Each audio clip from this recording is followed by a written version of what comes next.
Welcome to Spiritual Wisdom Weekly from the Greater Orlando Center for Spiritual Living.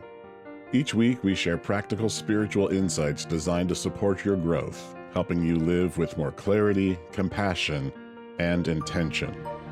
Wherever you're listening from, we're glad you're here. Let's begin. So this is the fourth Sunday in our love series, and we've covered loving ourselves, loving our clan, loving our tribe, and now we're going to stretch it way out there and go for loving the whole world.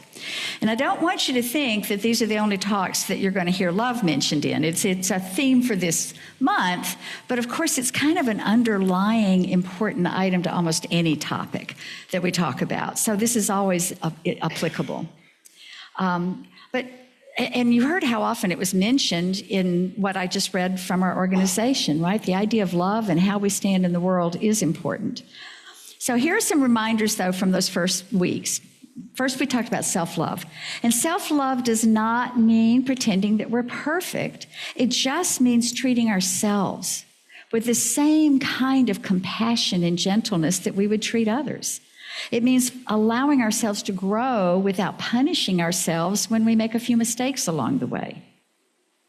Self-love is about choosing joy even when other people tell us what brings us joy is an impractical thing to do. It has to do with doing what feels spiritually alive to us, even when the world is trying to get us to just conform.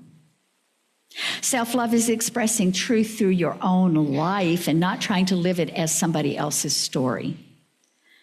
Loving yourself is not something you have to earn the right to do.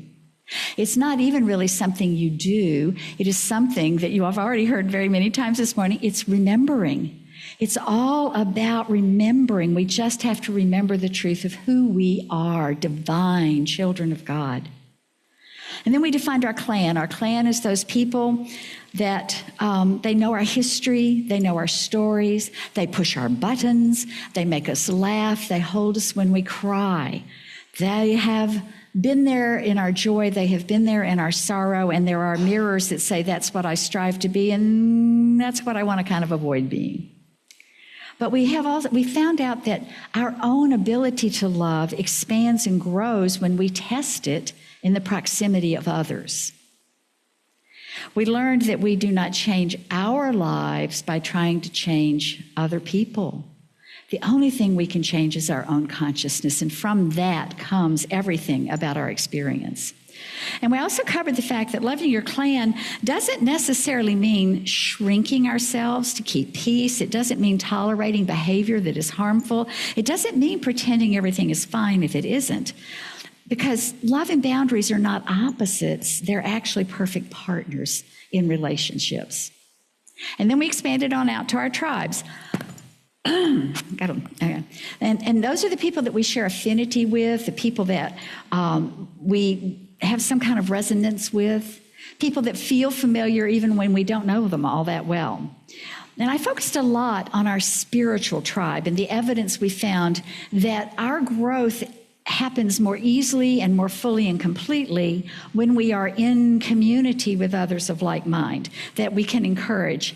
And then there's a difference, though, in kinds of tribes, because I think when I first thought the word tribe, I thought, I can't use that. Tribes are bad. No, tribes are not bad, but they have different kinds of tribes. So there can be ego-driven tribes. And an ego-driven tribe is not evolved. It's restrictive and exclusive. What we're looking for is soul-based tribes that are evolved, that are inclusive and supportive of what we want to do. And an evolved tribal love doesn't ask, do you think like me? Do we agree on everything? It asks, can I recognize coming out of your eyes that God, that life that I recognize in myself? And that's how a tribe, an evolved, soul-based tribe, becomes our bridge out to the world, right? When we begin to learn to see and deal on that basis of likeness, that becomes our bridge to being able to think in terms of loving the whole world. And those tribes open us as opposed to the ego-based, which build walls between us and the world. Oh, thank you, ma'am. must not have had enough coffee in my cup this morning to clear all that. I don't know. So, and so when we have these evolved tribes, that is our teaching in action. That's an evolutionary love when we're coming from that place. And here's the important thing, that these really weren't all separate lessons. We were just tracking the way that we open up and awaken. These are just the stages of our awakening. Because the way you love the world depends entirely on how well you've learned to love yourself and how much you've learned to trust in the universal love and laws. And the patience that it takes to go out and work around others is something that we have practiced and learned back at home in the clan. The peace that we're trying to find for nations starts in how we're interacting with and conversing in our tribes. So these are our training grounds. This is where we awaken and expand. And it goes outward then as our consciousness expands. And that expansion is a matter of remembering. Remembering who we are and who that other is. Right? So we're going self to clan to tribe to world, one circle, one love, one life. That's a new thought perspective. And that kind of love is not just an emotion. It's way more than an emotion. It's a recognition of unity. In Science of Mind, we teach there is only one life expressing through all people, all cultures, and all of creation. Now, I seem to be mostly talking about humans, but one containing all includes the animals, the plants, the air we breathe, the water we drink, the whole biosphere. And as we are moving now, we need to get real soon including other planets and celestial bodies, because we're going to be taking our influence out. And we need to be recognizing this oneness everywhere we go. There may just be these divine expressions we understand and some that we don't understand, but they are all contained in the one, and they all are worthy of our respect and our care because they are all contained in one. Now, the challenge we run into, though, is that there is this great illusion that we are separate. We're separate nations, we're separate races, we're separate ideologies, we have separate worth and value. We are separate from our good, from our God. But we teach here that separation is not reality, it's just an error in our perception. Just an error in perception. And that error is reinforced by the physical world around us all the time. It's got edges and boundaries. I can't see through the wall. I don't even know there's a plant out there to be one with. So everything about this, we have cycles of time. And so there's a lot here that reinforces this concept that we are separate from something. There's me, there's you, as opposed to understanding ourselves as those drops in the ocean. Holmes wrote, "We must come to see that all life is one life. When we harm another, we wound the larger body of humanity, of which we are inseparable parts. To love the world is to awaken from the illusion of us and them." So how do we get started on this seemingly large task of loving the world? It's a big world. My first recommendation is that you stop thinking that there are parts that can't be loved, or that you are not capable of that kind of love. My second is that we work on our definition of love. That remember, none of us are asked to carry the whole world. None of us are asked to carry it all. We are asked to bless the part that we touch. And we already started down this path. What? Our families, our workplaces, our conversations, our online presence. And mine has crooked clothes. I have to straighten myself out. I noticed that in a reel lately that I was all askew. In our how we are being in our community and how we treat ourselves. Never forget that one. World love becomes real through little ordinary daily moments that we live consciously. That's all of reality is made up of these little moments that each of us spends and how we handle them. Peace is practiced locally before it becomes global. And I mean real local, all the way here. Peace starts here.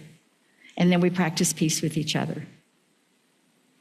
I have a little story that may help with some of this idea. On those days when even just dealing with the Klan might seem overwhelming, like no way I can go out to the world, I can barely get out my door here, right? There's a traveler walking down a beach, and he notices that there's been a storm and there are thousands of starfish have been washed up on the seashore, and they're stranded there. They can't get back to their comfortable habitat. And up ahead, there's a child picking up starfish, flinging them into the ocean. Phew, got it done. And the traveler has a little chuckle and goes up to the child and says, you can't possibly save them all. What difference will this make? The child looks up and leans down, gets another starfish and flings it and says, well, it made a difference to that one. Right? Yeah, remember the starfish. Loving the world begins right there, not trying to fix everything, but refusing to withdraw from the world because the task feels too large, right? The kid, I see thousands, but I'm saving them one at a time. Loving the world is not passive optimism. Now, the traveler person, I might have gone, oh man, I sure hope some big wave comes in, washes all those out. Oh, let me do a treatment about that. But the kid was saving starfish. That was spiritual activism on his part, right? It's choosing to become a presence of consciousness rather than be a reaction to the chaos. Being a center of consciousness rather than reacting to chaos. We do not heal the world by matching its anger. We heal the world when we embody such a higher idea, such a high awareness that the shift goes up for everyone, right? Because, I'll move on to collective thought. We have to do it with every starfish, every situation we encounter. We don't beat ourselves up about the ones that we can't get to. The kid he wasn't worried about the ones he couldn't get to, saving the ones that could. And there are times when our consciousness is lower than we intend, and we're acting in ways we don't intend to act, and we got to forgive ourselves for that. We got to put ourselves back in our ocean where we're comfortable and let that time on the beach go. In the world, we experience collective thought. And the thought of that I'm going to call collective because I like that term better. It contains all of the thought of all of us together. It contains the thoughts of our ancestors that are still living through us. They're still out there in our great consciousness. It includes the thoughts that were embedded in us as children. And sometimes we reflect that collective thought, and it ain't so pretty. But we know it's there, and we always have the ability to open the awareness and bring it up a notch. And that's not being sentimental, right? It's not being sentimental to take care of things, to throw back a starfish. It's being transformational. It's not worrying about the emotion of love, it's worrying about the awareness of what it really is. So every time we choose compassion over judgment, every time we are curious instead of fearful and dismissive, every time that we choose unity over division, or every time we can just hit the baseline if I'm neutral over angry. You know, that's a good, you can't get anywhere else, at least just go to neutral. Then we are contributing to that collective mental atmosphere of humanity in a positive way. And the healing of the world begins with all those little inner realizations. When I have an inner realization, it changes something about how I am with others, changes something about them, and pretty soon we have millions of higher, more awakened thoughts going on, and the balance of all of it goes up for everyone. So we just keep that up. We just keep doing that. We do our practices. We hang out with our soul-based tribe. And we keep on waking up and remembering who we are and remembering that oneness that contains us all. So the awakened consciousness sees beyond nationality. It sees beyond these different belief systems, even ours. It sees beyond the differences, and it recognizes this commonality, this namaste that we talk about all the time. I see the God in me sees the God in you. And it all starts right where we started this month. It begins within, and it expands. Self, clan, tribe, world, universe, seen and unseen. And the remarkable thing that happens as we make this progression in our awakening is that, everything comes full circle. This expanded idea, this higher awareness that we're spreading out comes right back at us, and it's transformed by the experience of being awakened, and it transforms us. Because when we love the world, what we finally understand is that we were never, ever separate from it in the first place. We do not have to find our way back to it. We just have to remember we're already a part of it. And so that's really maybe what this spiritual journey is anyway. It was never about learning to love more people. It was learning that there never was but the one to begin with. And that it's not something we feel, it's something we already are and always have been. So I want to add to those ideas. I said I was going to share, this is the global vision of Centers for Spiritual Living. And it's not that long. I'm going to read it because it really ties into this idea. How do we stand in the world? And here's some aspiration. A world that works for everyone is our vision.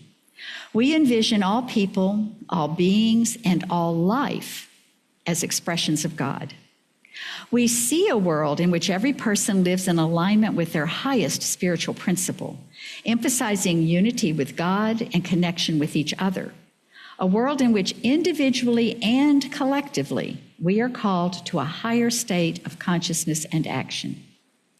We envision humanity awakening to its spiritual magnificence. You are all magnificent. And discovering the creative power of thought, a world where every person discovers their own personal power and ability to create an individual life that works within a world that works for everyone. We envision a world in which we live and grow as one global family that respects and honors the interconnectedness of all life, a world where this kinship with all life prospers and connects through the guidance of spiritual wisdom and experience.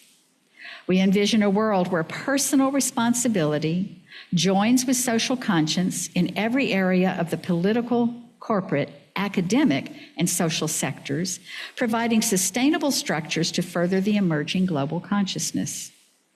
We envision a world where each person has enough food, a home, and a sense of belonging, a world of peace and harmony, enfranchisement, and justice.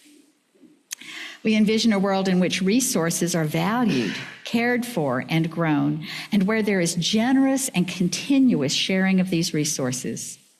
We envision a worldwide culture in which forgiveness, whether for errors, injustices, or deaths, is the norm. We envision a world which has renewed its emphasis on beauty, nature, and love through the resurgence of creativity, art, and aesthetics. We envision a world that works for everyone and for all creation. That is Centers for Spiritual Living, and that's a blueprint for how we love the world. Thank you. Thank you for spending this time with us on Spiritual Wisdom Weekly from the Greater Orlando Center for Spiritual Living.